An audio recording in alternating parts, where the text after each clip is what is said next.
Welcome to Democracy Now!, democracynow.org, The Quarantine Report. I'm Amy Goodman. Today, a Democracy Now! Special. We look at the Democratic Party's nomination of Joe Biden for president and his historic pick of Senator Kamala Harris as his vice presidential running mate, making her the first woman of color to run on a major party ticket. Just after the Democratic National Convention wrapped up, I spoke with Dr. Cornel West, professor of the practice of public philosophy at Harvard University, author of numerous books, including Race Matters and Black Prophetic Fire. In 2017, Cornel West was in Charlottesville, Virginia, when neo-Nazis stormed the campus. He and other clergy members were protected by anti-fascists from the mob of white supremacists. Also with us in Baltimore, Maryland, is Ben Jealous, president of People for the American Way, former president of the NAACP. He ran for governor of Maryland in 2018. I began the conversation just after the Democratic convention concluded by asking Ben Jealous about what the convention represented. You know, look, I think that the theme of this convention was really one of unity. This was a time when we have to come together to defeat a president who is the most evil, the most corrupt that any of us have seen. And that says a lot. It also was a time when we saw two nominees who we as progressives know we can work with. Kamala Harris, his sister, who introduced her, Maya, is the former head of the ACLU of Northern California. Kamala ran for DA in a much more conservative time, and yet did so as an outspoken opponent of the death penalty, who then held her ground early in her term when she was tested, when an officer was killed. And the entire liberal establishment in Northern California came down on her, and she said the death penalty is wrong, period. Tremendous courage. And Joe Biden, who Bernie himself said is poised to be the most progressive president since FDR. And so while it's not Bernie, and while maybe it's not somebody else someone hoped for, what we do know is that these are people that we can work with. These are people who at their best represent our best values. Literally the daughter of a civil rights activist, the sister of a civil rights lawyer, who herself told me 15 years ago she became a prosecutor because it wasn't enough to just fight the power. We also had to hold the power. And I've seen her act courageously. So I'm very hopeful, and I have no doubt that we can work with Joe. I mean, like Addie, who spoke so beautifully, and that was a true highlight for me, I believe that we must move towards Medicare for all. I also believe that Joe Biden will take us further in that direction, certainly than Donald Trump, and frankly, further than most presidents. That we have an opportunity here to move things in the right direction again. And as organizers, that's the most important thing to get out of any presidential election, is a president that you can move in the right direction. And Professor Cornel West, your reaction to this week and the positions of the Democratic candidates for president and vice president. You know, Sister Amy, I mean, my points of reference really are the freedom dreams that we just heard from Zoom of the Commodores and genius Lionel Richie, of Ella Baker, who was invoked by Brother Biden in the first sentence of his speech, the Ella Baker who was a revolutionary, the Ella Baker who was working on the Mass Party Organizing Committee with Arthur Kenoy and the great William Kunstler, for actually working for a third party because she thought that the two-party system was so decrepit. And then also the Curtis Mayfield that they've been playing over and over again to move on up. But you got to move on up from poverty, and in order to do it, you got to talk about poverty.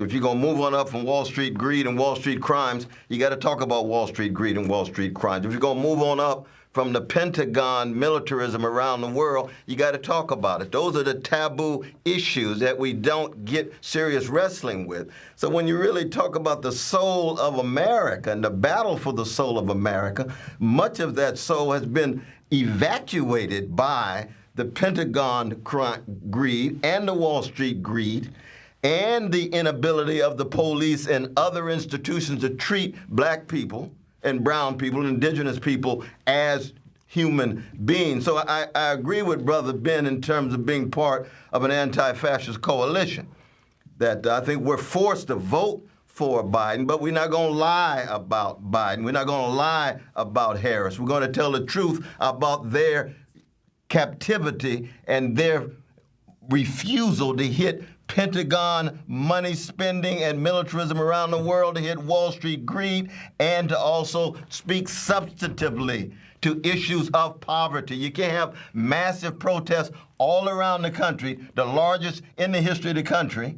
You can't have Brother Barber and Sister Thea Harris out there talking about poverty, and then when you get to the convention, you get this spectacle that has nothing to do with wrestling with poverty. I think Brother Corey was the only one to even talk about it for the most part. None of the major figures did. Thank God that Bernie, thank God AOC got her little 90 minutes as opposed to the Republicans 90 seconds. getting major, call it, I'm sorry, 90 seconds, exactly, 90 seconds. So that, I'm with Ben in terms of we got to vote for Biden, but never, ever lying about him and not coming to terms with the fact that at this moment, with the decline and fall of the American empire, it looks as if the system is unable to generate enough energy to seriously reform itself. It remains sanitized, superficial. We getting Lawrence Welk's bubbles rather than Prince's Revolution.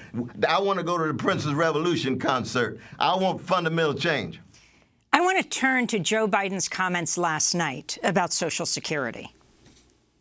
For our seniors, Social Security is a sacred obligation, a sacred promise made. They paid for. The current president is threatening to break that promise. He's proposing to eliminate a tax that pays for almost half the Social Security without any way of making up for that lost revenue, resulting in cuts. I will not let that happen. If I'm your president, we're going to protect Social Security and Medicare. You have my word. During the primary campaign, Bernie Sanders released an ad highlighting Biden's past support for cutting Social Security and Medicare. The ad highlighted an interview Biden did on Meet the Press in 2007. Senator, we have a deficit. We have Social Security and Medicare looming. Would you consider looking at those programs, age of eligibility, absolutely. Cost of living, put it all on the table? The answer is absolutely. You have to. I mean, it's one of the things that my, the political advisors say to me is, "Whoa, don't touch that third." Look, American people aren't stupid. It's a real simple proposition. Social Security is not the hard one to solve. Medicare, that is the gorilla in the room, and you've got to put all of it on the table. Everything. Everything. You've got to. You've got to put all of it on the table. Ben Jealous, both you and Professor Cornel West have been surrogates for Bernie Sanders. Can you talk about how that relates to Joe Biden today and his positions? Joe Biden today needs everyone who voted for Bernie to become president. Joe Biden today has been, has moved with the party to the left. And Joe Biden today gets in his core that we have to protect Medicare, that we have to protect Social Security. I won't deny he's a politician who has been at different places at different points. But I know where he is now, and I think we have to take a cue from Bernie and be very clear that everybody needs to vote against Trump and for Biden in this moment so we have a president that we can move. There's no moving Trump, but it is definitely possible to move Joe. And every organizer ultimately needs a president that they can move. So, Cornel West, I said, this obviously, that was a clip from 2007. That's, 13 years ago. That's right. That's right. Only recently, presidential candidate Joe Biden said, even if a Medicare for all, now that's different than Medicare that he was talking about in 2007, that would be a Medicare for everyone in this country, even if Medicare for all were passed, which would mean bipartisan support, he would veto it if he were president. Brother Biden told my dear brother Bernie in front of the nation, I never, ever entertained the possibility of cutting Medicare. and Social Security, and you got the evidence that he did, so he lied, But I mean, actually, let me go to Joe Biden. Politicians lie all the time. Let me go to Joe Biden. Go right ahead. He was speaking on MSNBC with Lawrence O'Donnell, saying what he would do if he were elected president and he got Medicare for All bill. I would veto anything that delays providing the security and the certainty of health care being available now. If they got that through and by some miracle, and there was an epiphany that occurred, and some miracle occurred that said, okay, it's passed, then you got to look at the cost. I want to know, how did they find the $35 trillion? What is that doing? Is it going to significantly raise taxes on the middle class, which it will? What's going to happen? Look, my opposition isn't to the principle that you should have Medicare. I mean, everybody, health care should be a right in America. My opposition relates to whether or not, A, it's doable, two, what the cost is, and what the consequences for the rest of the budget are. So, Professor West, that was Joe Biden in March, just as we're moving into the pandemic. And do you think this pandemic has highlighted so many inequities that it would make it actually easier, because of the horror of the number of deaths disproportionately affecting people of color and poorer people in this country, to actually move that agenda forward? And do you think Joe Biden could be that person as president? Well, I hope so. I mean, that's why we got to push him over the line, but we have to be very honest with ourselves. I mean, we've got over 68% of fellow citizens who support Medicare for all. 46% of Republicans, 85% of Democrats do, and yet big pharmaceutical companies, big private insurance companies, the donors still dictate the destiny of policy.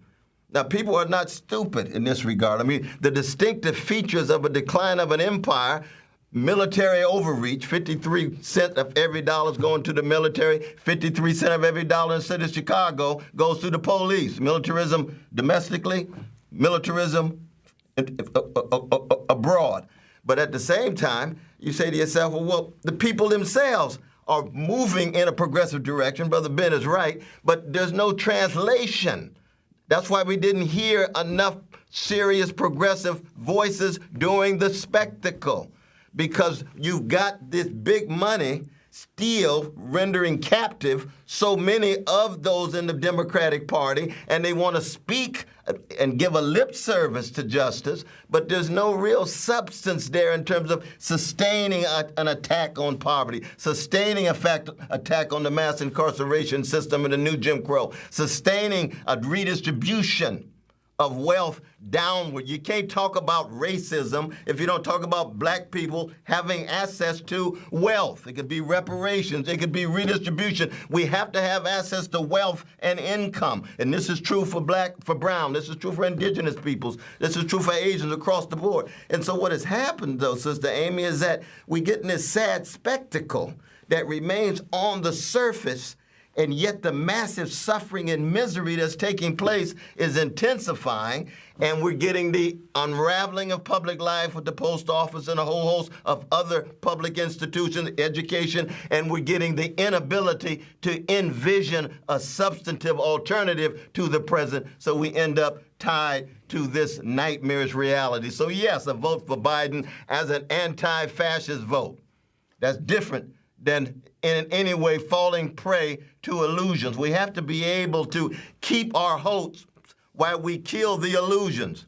And if we can't walk that tightrope, we're not going to make it as a country. Medicare for All issue, when it came to the presidential debates, Kamala Harris raised her hand when asked if she supported Medicare for All, but the next day said she hadn't heard the question properly. She misunderstood. Ben Jealous, you've known Kamala Harris for a long time. Can you now? The vice president doesn't determine the agenda, of course. The president does. But your thoughts on this, and as a supporter of this, Ben Jealous, what do you think is the best strategy?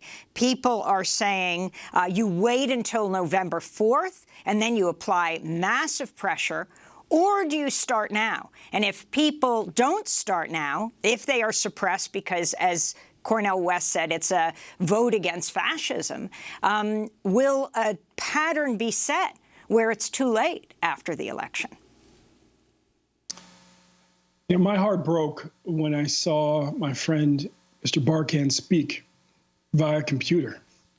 The last time I was with him, we were just 4 blocks from the Capitol, together encouraging, helping train dozens of activists who are about to get arrested in protests demanding Medicare for all.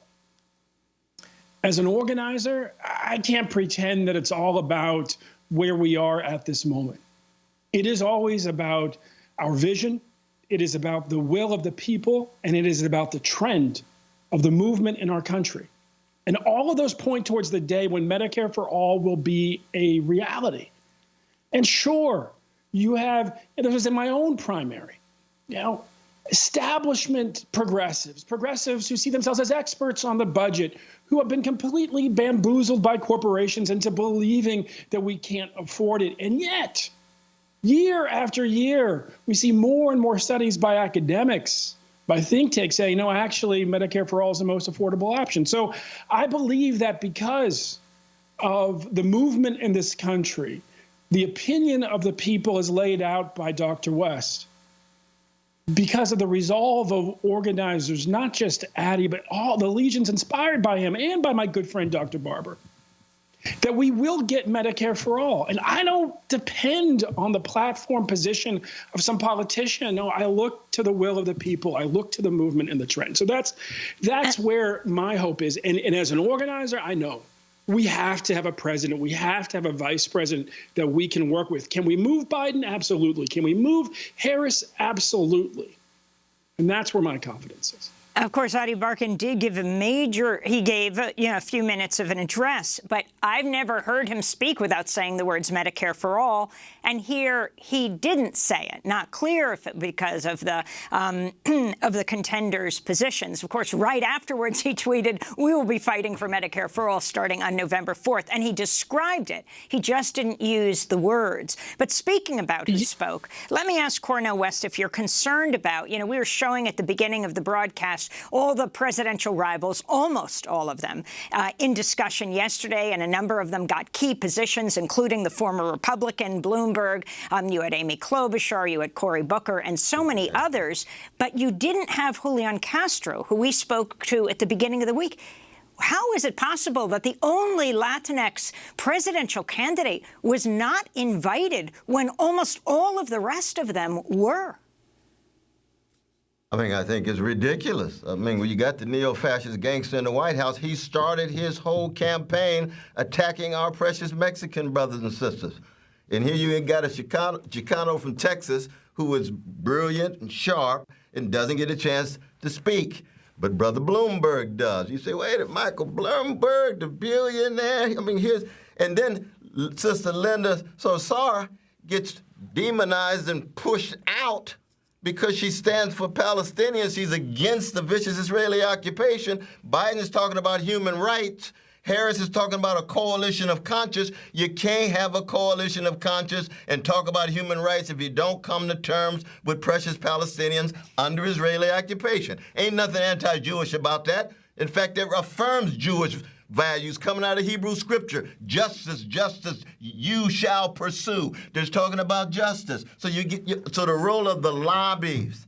You got AIPAC, you got big farms, you got big private insurance companies, you got K Street across the board. And these are moral and spiritual issues. These are not tribal. These are not just about identity and group politics. If we can't reach a point of integrity, honesty, and decency, and by spirituality, all I mean is the use of empathy and imagination to envision another future, a better future. If we're unable to do that, we're locked in, and lo and behold, we just slide down a slippery slope to chaos and fascism. As we continue with our conversation, just after the Democratic National Convention wound down, with Harvard professor Cornel West and Ben Jealous, president of People for the American Way, I asked them about how the DNC showcased a broad anti-Trump coalition, including prominent Republican figures, but not so many voices from the party's progressive wing. This is former Ohio Republican Governor John Kasich addressing the DNC. I'm sure there are Republicans and independents who couldn't imagine crossing over to support a Democrat. They fear Joe may turn sharp left and leave them behind. I don't believe that because I know the measure of the man. It's reasonable, faithful, respectful. Ben Jealous. You know, one of the great moments for me as president of People For was that 13 of our young people spoke. Mayor Robert Garcia from Long Beach, a product of our Young People For program. Ramesh Akbari, state senator from Tennessee. Stacey Abrams, who with Julian Castro was in the first class. And so, yes, absolutely, I would, the first class of our young elected officials program. And I would love to have seen Julian spoken, and he should have spoken. And yet, you've got to look at the future and the trend line. The young people who spoke, Lieutenant Governor Mandela Barnes, Mr. Kenyatta, who was the first openly black, first openly gay black member of the Pennsylvania state legislature, they represent the future. And we can't take this away from them, sure. There is always a struggle in a party between older politicians and younger politicians. But let's not pretend like we don't see the future in the young public servants who spoke during this convention, because it's there. And it shows a party that is much more distinct, and a party that's much more in touch, and a party that is being moved in the right direction by the people of this country, which, of course, the Republican Party is not. And so, this is a moment when I think we have to be very clear with the young people of this country that what they see in AOC, what they see in Ramesh in Tennessee, is a reflection of their power to move this country in the right direction. And what I saw all through the program was evidence of that. And, sure, parties always bring out somebody from the other party to suggest that we can rebuild the middle. We are, I think, all hungry to get beyond the moment of division in this country. I embrace that. There's no Republican who represents my values, but are there some who represent my hope that we can get to a place where it's not just criminal justice reform that we can agree on, but maybe there's two issues that we can agree on? Certainly. And I welcome that day, because as a criminal justice reformer, the way that we've been able to shrink prisons in places like Texas is by finding the Republicans that we can work with in that moment.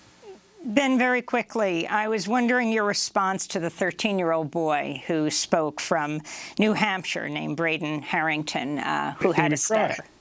Without Joe Biden, I wouldn't be talking to you today. About a few months ago, I met him in New Hampshire. He told me that we were members of the same club. We stutter. It was really amazing to hear that someone like me became vice president. He told me about a book of poems by Yeats he would read out loud to practice. He showed me how he marks his addresses to make them easier to say out loud. So I did the same thing today. We all want the world to feel better. We need the world to feel better. I'm just a regular kid, and in a short amount of time, Joe Biden made me more confident about something that's bothered me my whole life. Joe Biden cared. It made me cry. I mean, I grew up with a stutter. I've been involved in every presidential since Jesse Jackson's '88. I was 14 years old. I was the president of Youth for Jackson in Monterey County. It was another candidate, Joe Biden, who inspired me. First time I gave a speech to a group of Democrats, I stuttered so badly that an old woman, an old hippie, it's like so many people who I grew up with came up to me with a meditation tape and slipped it in my pocket and said, "Boy, please listen to this." Being a young person was so much to say, and not being able to get the words out is deeply painful. I know what my candidacy in Maryland meant to young people who stuttered here, to older people who stutter. And I know what Joe Biden has meant to all of us who stutter. Even when I was fighting for Jesse Jackson's campaign, and he was in a very different place in that race, the fact that he had grown up with a stutter and found his voice was as transformative for me as a young person with a voice as the candidate that I was pushing in that primary so many years ago. And finally, Cornel West, I began by saying you were in Charlottesville, and this is the anniversary of Charlottesville, where the basically the Klan without hoods. They felt safe enough in this country today not to wear sheets and cover their identities. Where you were, talk about who you were saved by, since this is going to be the theme next week of President Trump and the Republican National Convention going after Antifa and the anti-fascists, when who has been arrested in this country at this point, been charged? Those charged with murder or attacks have been overwhelmingly Proud Boys and Boogaloo.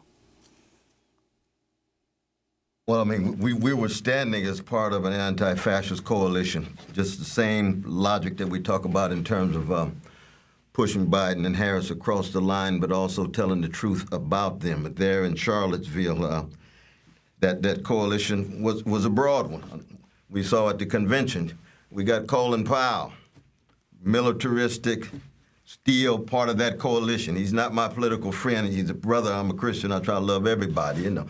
We got my dear brother Bob Oveikin, Revolutionary Communist Party. And Carl Dix, all now talking about voting for Biden against the fascists, but not fetishizing the vote, not thinking that somehow Biden is going to be this salvific figure, or even Biden has principles and integrity that relate to poor and working people. Brother Ben knows that the mass incarceration regime, you had a whole lot of precious folk who went to jail who stuttered because of Biden. You got a whole lot of folks who stuttered in Iraq who were killed because of Biden's support. We have to be honest about those issues that relate to the soul of America. You can't have a soul with massive militarism. You can't have a soul with massive Wall Street greed. These are fundamental issues. Ben and I talked about this on the campaign with Brother Bernie. We're going to get final comments from Cornel West and Ben Jealous, but we wanted to go to Axios, the interview that Jonathan Swan did with President Trump, talking about Congressmember John Lewis, who had just died. John Lewis is lying in state in the U.S. Capitol. How do you think history will remember John Lewis? I don't know. I really don't know. I don't know. I don't know John Lewis. He chose not to come to my inauguration. He chose. I never met John Lewis, actually. I don't believe. Do you find him impressive? I can't say one way or the other. I find a lot of people impressive. I find many people not impressive. But no, but I didn't go. Do you find his story impressive? He didn't come to my inauguration. He didn't come to my State of the Union speeches. And that's okay. That's his right. And again, nobody has done more for black Americans than I have. I understand. He should have come. I think he made a big mistake. But taking your relationship with him out of it, do you find his story impressive, what he's done for this country? He was a person that devoted a lot of energy and a lot of heart to civil rights, but there were many others also. There were many others, and he didn't come to my inauguration or my State of the Union. Ben Jealous, your final comments, President Trump saying he's done more for black people than anyone. Look, that is the most cowardly and corrupt president and vain that we've ever seen. I think that's just the final word there. And what I would say is my good friend, Dr. West, who's inspired me literally my entire adult life, and who has been a real friend.